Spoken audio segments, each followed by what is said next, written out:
வணக்கம், welcome to English கற்றுக்கலாம் channel. நம்ம சேனலை இப்போ தான் நீங்கள் ஃபஸ்ட் டைமாக பார்க்குறீங்க அப்படின்னா சேனலை சப்ஸ்கிரைப் பண்ணிக்கோங்க, பெல் பட்டனை ப்ரெஸ் பண்ணி வச்சுக்கோங்க. நம்ம பி வேர்ப்ஸு பார்த்துட்ருக்கோம். பி வேர்ப்ஸை எப்பெல்லாம் பயன்படுத்தலாம், எந்த சுச்சுவேஷனில் பயன்படுத்தலாம் அப்படிங்கிற வீடியோஸு அப்லோட் பண்ணியிருக்கோம். 3 வீடியோஸ் அப்லோட் பண்ணியிருக்கேன்னு நினைக்கிறேன். பி வேர்ப்ஸில் பி வேர்ப்ஸு ப்ரெசண்ட்டில் எது எது வரும் அப்படின்னு ஜஸ்ட்டு கொஞ்சம் ரீகால் பண்ணிக்கலாம். am, is, are. இப்போ தான் நம்ம வீடியோவை ஃபஸ்ட் டைமாக பார்க்குறாங்கன்னா அவங்களுக்கு இது யூஸ்ஃபுல்லாக இருக்கும். ஆம் யாருக்கு வருவாங்கன்னா ஐங்கிற சப்ஜெக்ட்டுக்கு ஆம் வருவாங்க. இஸ் யாருக்கெல்லாம் வருவாங்கன்னா ஹீ, ஷீ, இட் இவங்களுக்கெல்லாம் இஸ் வருவாங்க. ஆர் யாருக்கெல்லாம் வருவாங்கன்னா வி, யூ, தே இவங்களுக்கெல்லாம் ஆர் வருவாங்க. ப்ரெசண்ட்டில் இவங்க எல்லாருமே என்னவாக இருக்காங்க அப்படிங்கிறத நம்ம ஃபஸ்ட்டு வீடியோவில் பார்த்தோம். அதாவது ஒரு சப்ஜெக்டு என்னவாக இருக்காங்க அப்படின்னு சொல்கிறதுக்கு பி வேர்ப்ஸு பயன்படும். இப்போ அவர் என்னவா இருக்கிறாரு? அவர் டாக்டராக இருக்கிறாரு. நான் என்னவா இருக்கிறேன்? டீச்சராக இருக்கேன்.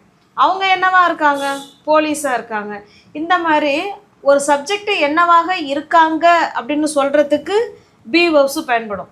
He is a doctor, he is an engineer, he is a police, அந்த மாதிரி சொல்கிறதுக்கு. அடுத்த வீடியோ ஒரு சப்ஜெக்டு எப்படி இருக்காங்கன்னா சந்தோஷமாக இருக்காங்களா, இல்லை வருத்தமாக இருக்காங்களா, இல்லை பயப்படுறாங்களா, இல்லை அவங்களுக்கு பசிக்குதா, இந்த மாதிரி அவங்க எப்படி இருக்காங்க, அவங்க உடம்பு முடியாமல் இருக்காங்களா, இல்லை நல்லா தான் இருக்காங்களா, அந்த மாதிரி ஒரு சப்ஜெக்டு எப்படி இருக்காங்க அப்படின்னு சொல்கிறதுக்கும் பி வேர்ப்ஸு பயன்படும். ஓகே, இன்றைக்கி வீடியோவில் நம்ம என்ன பார்க்க போகிறோன்னா இந்த சப்ஜெக்டு எல்லாமே எங்கே இருக்காங்கங்கிற கொஸ்டினுக்கு விடையாக வரும்ல, அந்த சுச்சுவேஷனில் தான் இந்த பி வேர்ப்ஸை பயன்படுத்தலாம். இப்போ ஒரு சென்டென்ஸ் எழுதுகிறேன் பாருங்களேன். நான் ஸ்கூலில் இருக்கேன். நான் பேச்சு வாக்கில் எழுதியிருக்கேன். நான் ஸ்கூலில் இருக்கேன் அப்படின்னு சொல்ல போகிறோம். இப்போ நான்ங்கிறது சப்ஜெக்ட் தானே. நான் எங்கே இருக்கேன்?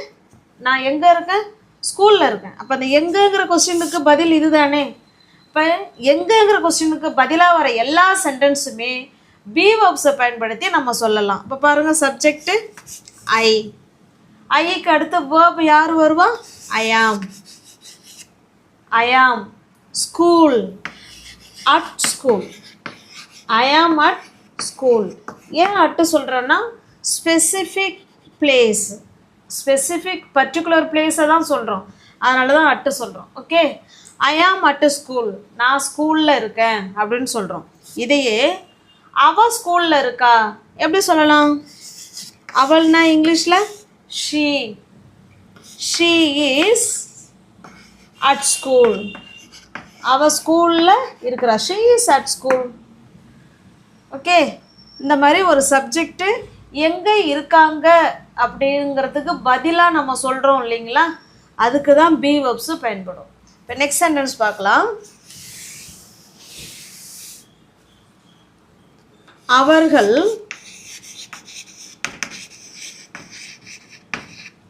அவர்கள் பார்க்கில் இருக்காங்கன்னு சொல்ல போகிறோம். எங்கே இருக்காங்க?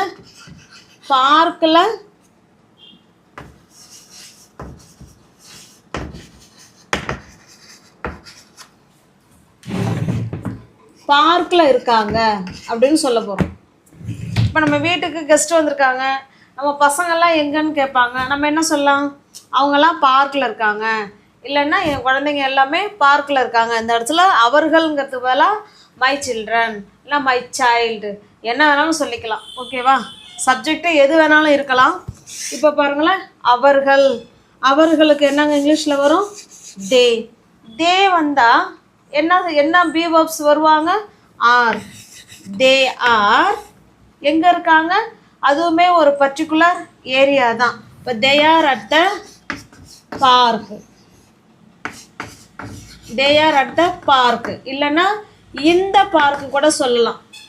அட் த பார்க்குங்கிறது வேற, இந்த பார்க்குங்கிறது வேற.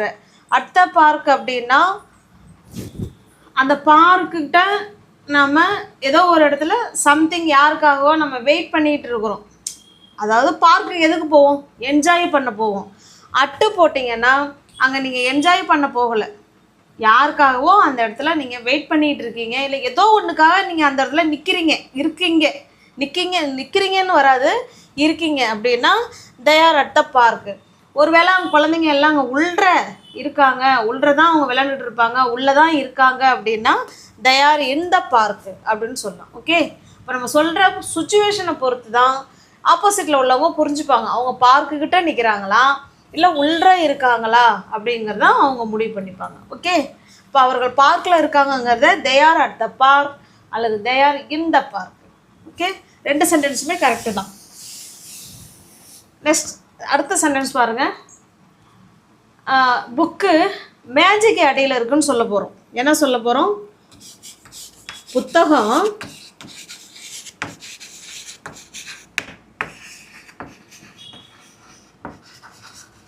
மேசையின் அடியில் இருக்கு இல்லைன்னா உள்ளது, என்ன வேணும்னு சொல்லலாம். இப்போ வேர் இஸ் த புக் இல்லை வேர் இஸ் மை புக், என் புக்கு எங்கே இருக்குது? அப்போ புக்குங்கிறது தான் இந்த இடத்துல சப்ஜெக்ட். என் புக்கு எங்கே இருக்குது? அதுக்கு தான் விடை. புத்தகம் வந்து மேஜைக்கு அடியில் இருக்குன்னு சொல்ல போகிறோம். அப்போ எங்கேங்கிற கொஸ்டினுக்கு ஆன்சராக வருது இல்லைங்களா, அதை எல்லாத்தையுமே பி வேர்ப்ஸ் பயன்படுத்தி சொல்லலாம். இதை எப்படி சொல்லலாம்?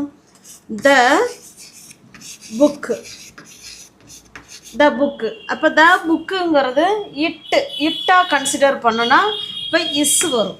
த புக் இஸ் எதுக்கு அடியில்? மேஜைக்கு அடியில். அப்போ அண்டர் த டேபிள். இதே புக்கு வந்து மேஜைக்கு மேலே தான் இருக்குது அப்படின்னா நம்ம ஆன் த டேபிள் சொல்லிக்கலாம். ஓகே, இப்போ புத்தகம் மேஜைக்கு அடியில் இருக்குங்கிறத the book is under the table. Book டேபிளுக்கு மேலே இருக்குன்னா the book is on the table. இதை எதோ நம்ம ஃபோக்கஸ் பண்ணுறோன்னா ஒரு சப்ஜெக்டு என்னவாக இருக்காங்க அப்படின்னு கேட்குறதுக்கு பதிலாக சொல்லுவோம் இல்லைங்களா, அதுக்கு பி வேர்ப்ஸை பயன்படுத்தலாம். ஒரு சப்ஜெக்டு எப்படி இருக்காங்க அப்படின்னு கேட்பாங்க இல்லைங்களா, அதுக்கு நம்ம பதில் சொல்லுவோம் இல்லைங்களா, அதுக்கு பி வேர்ப்ஸை பயன்படுத்திக்கலாம். ஒரு சப்ஜெக்டு எங்கே இருக்காங்க அப்படின்னு சொல்கிறதுக்கும் நம்ம இந்த பி வேர்ப்ஸை பயன்படுத்திக்கலாம். ஓகே, இப்போ நெக்ஸ்ட்டு பாருங்கள். இன்று வெயிலாக இருக்கும்னு சொல்கிறோம். இன்றைக்கி வெயிலாக இருக்கும், இன்று வெயிலாக இருக்கும் அப்படின்னு சொல்கிறோம்.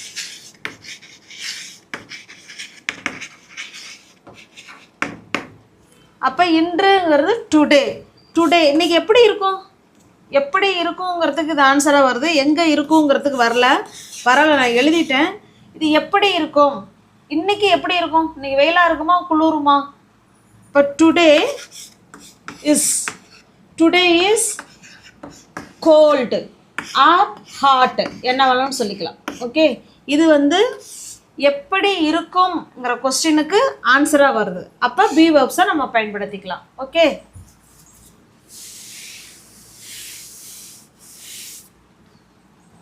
இப்போ பாருங்கள். நீ கிளாஸ் ரூம் இப்போ கேட்பாங்க, நான் எங்கே இருக்கேன்னு என்ன கண்டுபிடி, நான் எங்கே இருக்கேன்னு என்ன கண்டுபிடி அப்படிம்பாங்க ஃப்ரெண்ட்ஸு. நீ கிளாஸ் ரூமில் தான் இருக்க, அப்போ எப்படி சொல்லலாம்? நீங்கிறது இங்கிலீஷில் யூ. நீ எங்கே இருக்க? கிளாஸ் ரூமில் இருக்க. You are in the class room. You are in the class room. Okay, அப்போ அந்த யூங்கிறவங்க எங்கே இருக்காங்கன்னு சொல்கிறதுக்கு இந்த பி வேர்ப்ஸு பயன்படுது. You are in the class room, நீ வந்து கிளாஸ் ரூமில் இருக்க அப்படின்னு சொல்கிறோம். ஓகே, இப்போ ட்ரெயின், இப்போ நம்ம ரயில்வே ஸ்டேஷனுக்கு போவோம். ஏதோ ஒரு ட்ரெயினை சொல்லி அந்த ட்ரெயின் வந்துருச்சா இருக்கா, அந்த ட்ரெயின் வந்து 2வது பிளாட்ஃபாரத்தில் இருக்குது அப்படின்னு சொல்லலாம். அப்போ இந்த train is and platform number 2 அந்த மாதிரியும் சொல்லலாம். ஓகே, அப்போ இந்த மாதிரி ஒரு பி வேர்ப்ஸு எந்தெந்த சுச்சுவேஷனில் பயன்படுத்தலாம் அப்படின்னா, ஒரு சப்ஜெக்டு என்னவாக இருக்கிறது அதை சொல்கிறதுக்கும், எப்படி இருக்காங்க அப்படின்னு சொல்கிறதுக்கும், எங்கே இருக்காங்க அப்படின்னு சொல்கிறதுக்கும் இந்த பி வெர்ப்ஸை நம்ம வந்து பயன்படுத்திக்கலாம். ஓகே, இப்போ நம்ம 2 பேரும் ஒரே கிளாஸில் தான் இருக்கோம் அப்படின்னு சொல்ல போகிறோம்.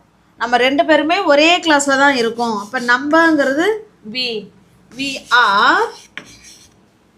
we are in the same class. நம்ம சேம் கிளாஸில் தான் இருக்கோம் அப்படின்னு சொல்கிறோம். ஓகே, இந்த மாதிரி நம்ம எவ்வளோ சென்டென்ஸ் வேணாலும் நம்ம என்ன செஞ்சுக்கலாங்க, சொல்லிக்கலாம். ஓகே, இப்போ வேர் இஸ் யுவர் ஃப்ரெண்டு, உன் ஃப்ரெண்டு எங்கே இருக்காங்க அப்படின்னு கேட்குறோன்னு வச்சிங்களேன். அப்போ நம்ம என்ன சொல்லுவோம், என் ஃப்ரெண்டு வீட்டில் இருக்கிறான், இல்லை என் ஃப்ரெண்டு லைப்ரரியில் இருக்கான், இல்லை என் ஃப்ரெண்டு இங்கே தான் இருக்கான், என்ன வேணாலும் சொல்லலாம் இல்லையா அதுக்கு பதில். இப்போ பாருங்கள், மை ஃப்ரெண்டு வந்து இட்டாக கன்சிடர் பண்ணணும். My friend is here, my friend இங்கே தான் இருக்காங்க. இல்லைனா மை ஃப்ரெண்ட் இஸ் தேர், என் ஃப்ரெண்டு அங்கே இருக்காங்க அப்படின்னு சொல்கிறோம். இல்லைனா my friend is at the library, என் ஃப்ரெண்டு வந்து லைப்ரரியில் இருக்காங்க அப்படின்னு நம்ம என்ன வேணாலும் சொல்லிக்கலாம். ஓகேவா, இப்போ இதிலேருந்து நம்ம என்ன தெரிஞ்சுக்கிறோம் அப்படின்னா, ஒரு சப்ஜெக்டு என்னவாக இருக்காங்க, எப்படி இருக்காங்க, எங்கே இருக்காங்க, இந்த 3க்கும் ஆன்சராக நம்ம சொல்லும் பொழுது இந்த பி வெர்ப்ஸை பயன்படுத்திக்கலாம். ப்ரெசண்ட்டில் இப்போ நம்ம பார்க்குறது எல்லாமே ப்ரெசண்ட்டில் ஆம், இஸ், ஆர். ஓகே, இதே பாருங்களேன். இப்போ வந்து நம்மளை கேட்பாங்க, இப்போ நீ எங்கே இருக்க, நான் பஸ் ஸ்டாண்டில் இருக்கேன். நான் எங்கே இருக்கேன், பஸ் ஸ்டாண்டில் இருக்கேன், இல்லை பஸ் ஸ்டாப்பில் இருக்கேன். அப்போ எப்படி சொல்லலாம், ஐ ஆம் இன் த பஸ் ஸ்டாப்,